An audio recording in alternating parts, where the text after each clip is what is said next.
झारखंड में भाई अभी खुद के पहचान की लड़ाई चल रहा है और आदिवासी वर्सेस कुर्मी के लड़ाई के बीच में चुनाव की वजह से कुर्मी महतो कम्युनिटी के लोग दो भाग में बढ़ गए हैं। एक तरफ JLKM के नेता घाटशिला में चुनाव जीतने के लिए अपना दमखम लगा के प्रचार प्रसार कर रहे हैं और वहीं दूसरी ओर कुर्मियों के कुछ लीडर घाटशिला में होने वाले उपचुनाव का बहिष्कार कर रहे हैं और नो ST नो वोट का नारा लगा के भारत सरकार तक अपनी बात को पहुंचाने की कोशिश कर रहे हैं। उनका कहना है कि जब तक हम ST सूची में शामिल नहीं होंगे तब तक हम कोई वोट नहीं देने वाले हैं। कुर्मी कम्युनिटी के लोग भाई अपने जिद पे टिके हुए हैं और इनका कहना है कि हमारी संस्कृति, हमारा परंपरा, जीवन शैली और सामाजिक स्थिति सब आदिवासियों जैसा है। इसके अलावा ये 1913 और 1931 के नोटिफिकेशन को बार बार दिखा दिखा के ये बता रहे हैं कि 1931 से पहले हम भी आदिवासी थे, लेकिन 1950 में इनको निकाल दिया है। इसके अलावा कुर्मियों के एक बुद्धिजीवी है दीपक पुर्नियार और इनका कहना है कि हम 12 मासे 13 पर्व सब करते हैं। साथ में ये पंचकोट के राजा और काशीपुर के राजा को अपना पूर्वज मानते हैं और इनका कहना है कि काशीपुर का राजा भी कुर्मी था। और साथ में दीपक पुर्नियार ये भी कहता है कि हम कुर्मी नहीं कुर्मी है और काशीपुर के राजा को अपना पूर्वज भी बताता है। तो ऐसे में कुर्मी और कुर्मी दोनों एक ही होंगे और अगर एक नहीं होगा तो काशीपुर का राजा कुर्मियों का पूर्वज भी नहीं माना जाएगा। कुर्मी कम्युनिटी के लोगों को भाई कुर्मी नेताओं ने कुर्मी और कुर्मी में कंफ्यूज करके रख दिया है। डाल्टन ने कुर्मियों के बारे में सही कहा है भाई कि कुर्मियों ने अपनी भाषा खो दिया है और अपने इतिहास को रहस्यमय बना के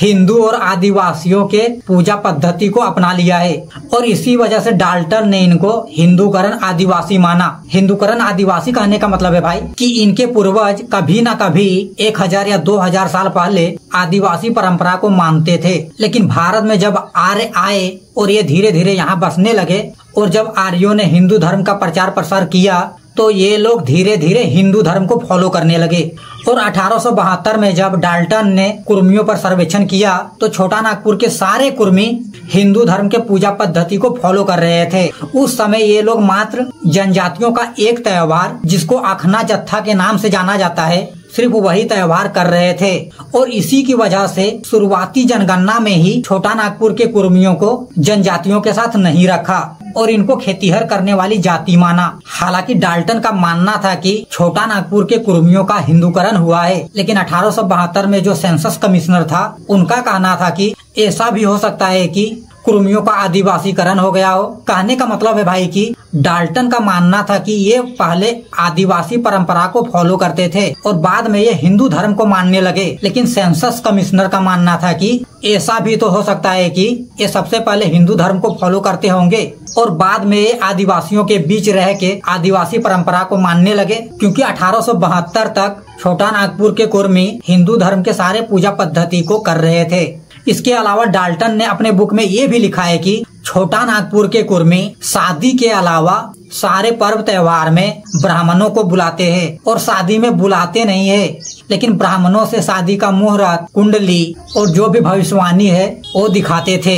इसलिए शुरुआती जनगणना से 1931 तक में कभी भी कुर्मियों को जनजातियों के साथ नहीं रखा, लेकिन कुर्मियों को 1913 के उत्तराधिकार अधिनियम से छूट दिया था और जो गजट 1913 का जारी हुआ था उस नोटिफिकेशन में जनजातियों के साथ कुर्मियों को भी जनजाति माना था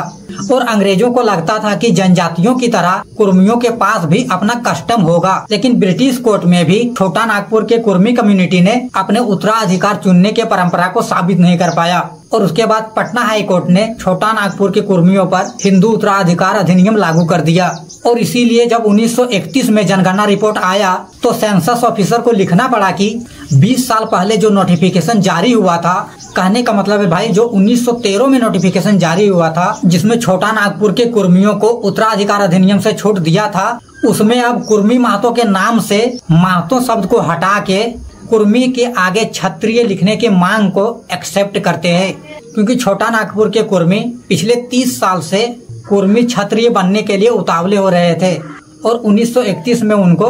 बना भी दिया। और ये भाई रिजले और डाल्टन के हिसाब से कहीं से भी आदिवासी नहीं है, बस आदिवासियों के पर्व त्योहार को कॉपी कर लिया है।